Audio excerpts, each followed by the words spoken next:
सर्व पत्रकार बंधूंना कळविण्यात येते की आज दिनांक 20 तारखेला ज्या आमच्या वंचित बहुजन आघाडीच्या राष्ट्रीय कार्यकारिणीचा सदस्य मुंबई त्यांनी स्थानिक स्वराज्य संस्था निवडणुका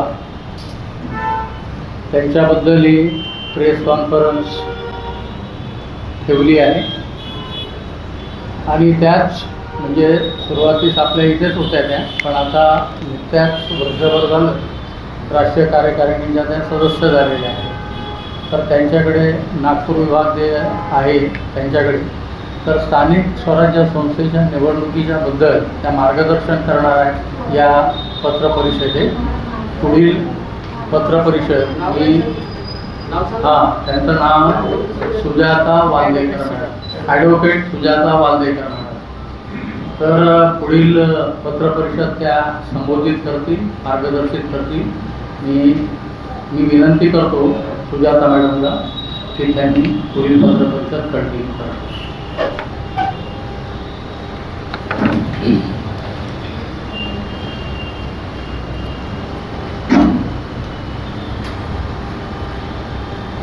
आज नागपूर येथील लोकप्रिय व प्रख्यात अशा टिळक पत्रकार भवनामध्ये मला तुमच्याशी या माध्यमातून संवाद साधण्याची संधी मिळाली. त्याबद्दल सर्वप्रथम मी तुम्हा सर्वांचे खूप खूप आभार आहे. आज आपण ही पत्रकार परिषद वंचित बहुजन आघाडीच्या माध्यमातून आयोजित केलेली आहे आणि या पत्रकार परिषदेकरिता उपस्थित सगळे वंचित बहुजन आघाडीचे पदाधिकारी समोर बसलेले आहेत. आजची ही पत्रकार परिषद आपण संपूर्ण महाराष्ट्रात होऊ घातलेल्या स्थानिक स्वराज्य संस्थांच्या निवडणुकीसंदर्भात आयोजित केलेली आहे. नुकत्याच काही दिवसांपूर्वी राष्ट्रीय कार्यकारिणीची बैठक श्रद्धेय बाळासाहेब आंबेडकर यांच्या अध्यक्षतेखाली पार पडली आणि त्या बैठकीमध्ये काही महत्त्वपूर्ण निर्णय घेण्यात आले. निवडणुकीसंदर्भात काही निर्णय घेण्यात आले. त्या विषयाला अनुसरून आपण ही पत्रकार परिषद आयोजित केलेली आहे. येणाऱ्या स्थानिक स्वराज्य संस्थांच्या निवडणुका, मग त्या जिल्हा परिषद असो, पंचायत समिती, महानगरपालिका, नगरपंचायत अशा सर्व प्रकारच्या निवडणुकीमध्ये एकमताने असं ठरवण्यात आलं की या सर्व निवडणुका वंचित बहुजन आघाडी ही स्वबळावर लढविणार आहे आणि या निवडणुकीकरता उमेदवार काही आमच्यापर्यंत पोहोचलेत आणि काही उमेदवारांची चाचपणी करणं सुरू आहे. तर या स्थानिक स्वराज्य संस्थेच्या निवडणुका या वंचित बहुजन आघाडी ताकदीने उभे राहून अख्ख्या बहुजनांना न्याय मिळवून देण्याचा प्रयत्न करणारे श्रद्धेय बाळासाहेब आंबेडकर यांनी ही व्यक्तिशः आणि पक्षातर्फे ही घोषणा केली आहे की वंचित बहुजन आघाडी ही स्वबळावर या स्थानिक स्वराज्य संस्थांच्या निवडणुका या स्वबळावर लढवेल.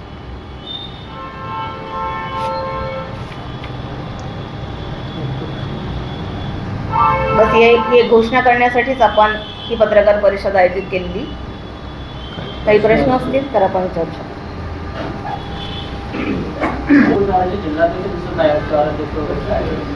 ॲक्च्युली त्यांचे कलिग एक्सपायर झाल्यामुळे ते अंतिम संस्काराकरता गेलेले आहेत, त्यामुळे ते येऊ शकले नाही.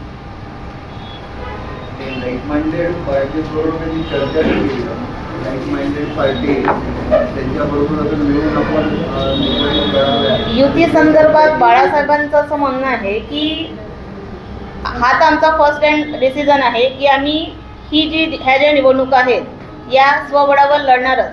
पण जर येणाऱ्या काळात फुले शाहू आंबेडकरी विचारांचे पक्ष समजा आपल्यासोबत यायला तयार असतील तर युतीचा सुद्धा विचार करण्यात येईल असेही निर्देश बाळासाहेबांनी आम्हाला दिलेले आहेत.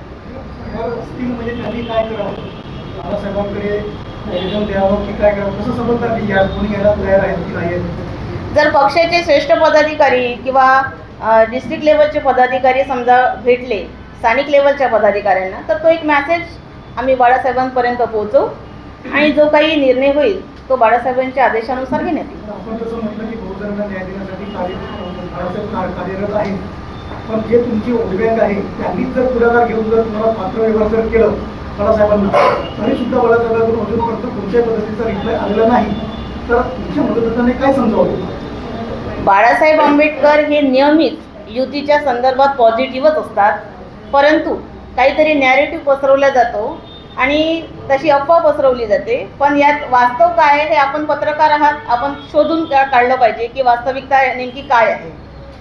जर असं काही असेल, आता स्थानिक स्वराज्य संस्थेच्या निवडणुका या कार्यकर्त्यांच्या निवडणुका आहेत, स्थानिक लोकांच्या निवडणुका आहेत, तेव्हा त्या निवडणुकीसंदर्भात स्थानिक लोकांना, स्थानिक पदाधिकाऱ्यांना निर्णय घेण्याचा अधिकार सुद्धा बाळासाहेबांनी दिलेला आहे. आणि त्यास्तवच मी तुम्हाला इथे हे घोषित करू इच्छिते की जर फुले शाहू आंबेडकरी विचाराचे पक्ष आपल्यासोबत बसले, युती संदर्भात काही चर्चा झाली, तर त्यावर सुद्धा आम्ही नक्कीच निर्णय घेऊ, हे नक्की.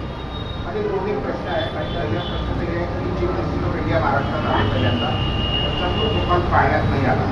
मला काय वाटतं की महाराष्ट्र सरकारने जागरूक केलं. दुसरा प्रश्न हे आहे की नागपूर महानगरपालिका आणि नागपूर जिल्हा जो आहे त्याच्यावरती तुमचं मुद्दा काय आहे? कारण आता इलेक्शनला जाणार आहे, तिथे उमेदवार उभे करणार आहे, तिथल्या काही समस्या वगैरे तुम्ही काही अभ्यास केला आहे? तशा नागपूर जिल्ह्याच्या प्रत्येकच प्रभागामध्ये आमच्या कमिट्या आहेत आणि तिथल्या स्थानिक लेवलच्या ज्या समस्या आहेत त्या त्यानुसार सोडवण्याचा प्रयत्न आमचे कार्यकर्ते करतात, पदाधिकारी करतच असतात. महानगरपालिकेत आपण आंदोलनं सुद्धा केली आहेत, काही ज्वलंत विषयांवर आंदोलनं झालेली आहेत. तेव्हा समस्या जशा जशा सामोर येतील तसा तसा त्या निवारण्याचा प्रयत्न वंचित बहुजन आघाडीचे पदाधिकारी करतात. पहिला प्रश्न माझा महाराष्ट्रात आली, पण पाण्यात नाही आला. नाही, महाराष्ट्र सरकार मुद्दामून केलं की नाही केलं, माननीय देवेंद्रजी फडणवीस त्यांनी त्यांच्या ह्याच्यामध्ये कालच सांगितलेलं की त्यांना सुद्धा ते योग्य वाटलेलं नाही आहे आणि त्यांनी ताकीद दिलेली आहे. आणि चंद्रशेखर बावनकुळे जे आहे त्यांनी सुद्धा बाळासाहेबांना माफी मागितली आहे. ती असं मला एक ठीक आहे, बरोबर आहे.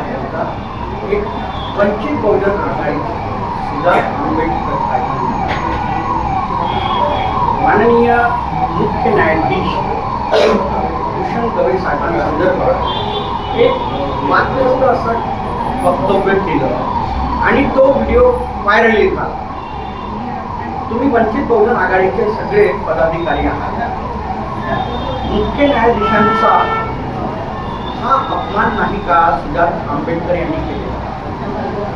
नाही, ते रिपब्लिकन चळवळीच्या निमित्तानं, आंबेडकरी चळवळीच्या निमित्तानं बोलणे की त्यांच्या वडिलांच्या कार्यकाळामध्ये जे RPI मध्ये जे आहे त्यांनी आंबेडकरी चळवळीसाठी काय केलं काय नाही तेवढं कामदाची सांगितलं आहे त्यांनी आणि ते योग्यच सांगितलं. नाही, योग्य नाही सांगितलं, पूर्ण व्हिडिओ बघितला आहे. त्यामध्ये त्यांनी असं म्हटलं की रिपब्लिकन पार्टी ऑफ इंडिया चे म्हणजे रासू गवई जेव्हा असताना त्यांनी कधीही म्हणजे समाजाचं भलं बघितलं नाही असं त्यांचं म्हणणं. बरोबर आहे. तर माननीय मुख्य न्यायाधीश भूषण गवई साहेब काय न्याय देणार का समाजाला असा त्यांचा प्रश्न होता. आता ते मुख्य न्यायाधीश आहेत, आपल्याला गर्व असायला. मग हे जे सिद्धार्थ आंबेडकर यांनी बोलले ते उचित आहे का? एक तुम्ही भारताचे नागरिक या हिशोबाने सांगा. नाही, त्यांनी हे म्हटलं आहे का? नाही, तुम्ही गोल गोल नाही, गोल गोल नाही करू. माननीय जे गवई साहेब आहे, भूषण गवई साहेब, त्यांचा कार्यकाळ 6 महिन्याचा आहे आणि त्या 6 महिन्यामध्ये त्यांची कार्यपद्धती, आलेले निकाल आणि साधारणतः आमच्या लोकांवर वंचित समूहावर होणारे अन्याय अत्याचार त्याच्याबद्दल त्यांची काय राहील निर्णय त्याच्याबद्दल आपण त्यांच्या कार्यकाळासंबंधी काय म्हणते बोलू शकतो. आता त्यांचा कार्यकाळ जेमतेम कालपासून किंवा परवापासून सुरू झालेला आहे का? हे बोलणं उचित आहे का? नाही नाही, बोलणं उचित म्हणलं म्हणजे उचित त्यांनी काय सांगितलं की ते करतील काय. भूषण गवई दलित वंचितांचे प्रश्नाचं निराकरण करतील काय हे सांगितलं. थोडी वाट पाहायला पाहिजे होती ना, करते किंवा नाही करत. नाही, वाट बघायला पाहिजे. आता मला एक गोष्ट सांगा, एक म्हणजे 2 उदाहरण आहे. लोकसभेच्या निवडणुका झाल्या, विधानसभेच्या निवडणुका झाल्या. या कार्यकालामध्ये आंबेडकरी समाज हा जो होता हा प्रकाश आंबेडकर साहेबांच्या पाठीशी होता. असं वाटत होतं की कुठेतरी म्हणजे महाविकास आघाडी सोबत प्रकाश आंबेडकर साहेब जातील आणि निवडून येतील हे कुठेतरी होतं, परंतु ते गेले नाही. हे संभ्रमित आंबेडकरी समाज हे संभ्रमित. नंबर 1 आपने पहले जो सवाल पूछा, भूषण गवई साहब भारत देश के चीफ जस्टिस ऑफ इंडिया बने, उनका स्वागत है, वेलकम है उनका और अभिनंदन है. दूसरा, सुजात दादा ने जो जिस चीज को लेके बोला, व्यक्तिगत तौर पर आप उसको थोड़ा सा अलग तरीके से देखिए कि व्यक्तिगत तौर से उनको क्रिटिसाइज नहीं किया. उनका जो पूरा डिसीजन था वो था सब क्लासिफिकेशन ऑफ एससी एसटी का जो वर्गीकरण है, सब क्लासिफिकेशन के मुद्दे पर गवई साहब ने जो स्टैंड लिया था उस मुद्दे को लेकर उन्होंने क्रिटिसाइज किया. उनका गवई साहब को क्रिटिसाइज नहीं किया. आज पिछला जो डिसीजन उन्होंने जो अभी साल भर पहले जो हो गया उस मुद्दे को लेकर क्रिटिसाइज उन्होंने किया. वो सब क्लासिफिकेशन जो हुआ क्योंकि बाबा साहब को वो चीज पसंद नहीं थी और संविधान में भी वो चीज तर्कसंगत नहीं थी, उस निर्णय को लेकर क्रिटिसाइज किया. क्योंकि गवई साहब चीफ जस्टिस बने इसका कोई हमको दुख है या फिर उनको लेकर क्रिटिसाइज किया, ऐसा इशू नहीं है. उसके अंदर में क्रिटिसाइज इस बात को किया कि जो निर्णय लिया वो दलित और आदिवासी के वेलफेयर के खिलाफ है, sub classification of the SC ST, ये मुद्दा है. तो ये इसका सीधा सीधा जवाब है. और वो चीफ जस्टिस ऑफ इंडिया बने, ये बहुत अच्छी बात है, स्वागत है उनका, वेलकम है उनको, कांग्रेस है. लेकिन उनके उस मुद्दे को क्रिटिसाइज किया गया, सब क्लासिफिकेशन एससी एसटी का वर्गीकरण. ठीक है, ये दूसरा बहुजन समाज समझ में आ रहा, आपका मुद्दा समझ में आ गया. लेकिन विधानसभा के चुनाव में और लोकसभा के चुनाव में माननीय प्रकाश आंबेडकर साहब ने जो आंबेडकरी समाज की दिशा भूल की, क्या ये सही है कि महाविकास आघाड़ी, देखो महाविकास आघाड़ी ने दिशा भूल की. आप इस चीज को समझिए, कोई बहुजन समाज ने किसी का नुकसान नहीं किया. उसके अंदर आपको बता रहा हूँ, आपको सत्ता में नहीं आना है, बता रहा हूँ, सत्ता के लिए राजनीति कर रहे हैं, आपको बता रहा हूँ. इसमें जो नैरेटिव जो बना संविधान बचाने का सबसे बड़ा नैरेटिव का फायदा अगर किसी को हो गया तो मरी हुई कांग्रेस को फायदा हो गया, जिसके 50 मेंबर ऑफ पार्लियामेंट थे वो 100 मेंबर ऑफ पार्लियामेंट हो गए. इसका फायदा उसको ज्यादा हो गया. और बाड़ा साहब के पीछे तब भी समाज खड़ा है, आज भी समाज खड़ा है. आप 16 लाख वोट बाड़ा साहब को मिले हैं, ये कोई छोटी ताकत नहीं है. ठीक है, क्योंकि दलित राजनीति के अंदर महाराष्ट्र में 42 लाख, 16 लाख, 32 लाख, 26 लाख वोट बहुत मुश्किल से मिले हैं. बहुत कम पार्टियों को यहाँ पर मिलते हैं. दूसरा नंबर 1, हमने कांग्रेस या महाविकास आघाड़ी के साथ में हमने कोई धोखेबाजी नहीं की, उन्होंने हमारे साथ में किए. मामला युति का मामला 2 साल तक के चला, करना है करती है, आप भी जानते हैं.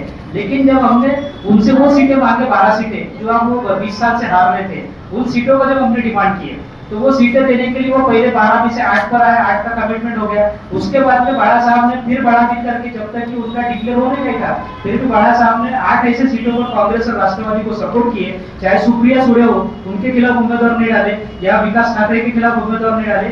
छत्रपति शाहू महाराज के जो नातू है उनके खिलाफ में उन्होंने कैंडिडेट नहीं डाले. ऐसे 8 जगह हमने बिना बोले उनको गुडविल के साथ में हमने उनके खिलाफ में कैंडिडेट नहीं डाले. लेकिन जब बाड़ा साहब का समय आया और जो 8 सीटें देने की बारी आई, 5 में भी मामला सेट नहीं हुआ, आगे 2 सीट की बात कर रहे थे. तो एक प्रकार से बहुजन समाज के साथ में या दलित राजनीति के साथ में वो धोखा करने का कार्यक्रम कर रहे थे. इसलिए बाड़ा साहब ने एकला चलो की भूमिका दी और 8 सीटें उनके लिए खाली छोड़ने के बाद भी महाविकास आघाड़ी ने बाड़ा साहब के खिलाफ में उम्मीदवार डाला. तो ये जो चीजें हैं ये सब दुनिया को, जनता को समझती है. एकदम से सीधा इशारा करना वो, लेकिन अकोला की सीट गई ना प्रकाश आंबेडकर. बताया ना क्यों, आपको मैं बताया सीट के नहीं आना था क्या उनको? उनके आना था, क्यों नहीं आना था, है ना. वो नैरेटिव का फायदा आपको, वो नैरेटिव का जो नेगेटिव सेंस वही चीज है. आपके 2 सवालों के जवाब मैंने दे दिया. दूसरा कोई सवाल, संस्था के चुनाव में भी आप वही कर रहे हैं, एकला चलो की भूमिका है. मैडम ने चुनाव अभी डिक्लेयर होना बहुत बाकी है, बराबर है कि नहीं? मैडम ने बताया जिस तरीके से स्थानिक स्वराज्य संस्था के चुनाव को बहुत समय है. अब इस साल होते हैं या अगले साल? नहीं, 4 महीनों के पहले आपकी रणनीति शुरू होगी. डिसीजन आ चुके हैं और ये 10 जून के पहले आपका नोटिफिकेशन आएगा। सुप्रीम कोर्ट ने 1 महीने का समय दिया, नोटिफिकेशन निकालना पड़ेगा। चुनाव 4 महीने में होना तय है और हमारी जमीनी लेवल पर हमारी तैयारी संगठन के चालू है। हम लोग चुनाव की पूरी तैयारी कर रहे हैं।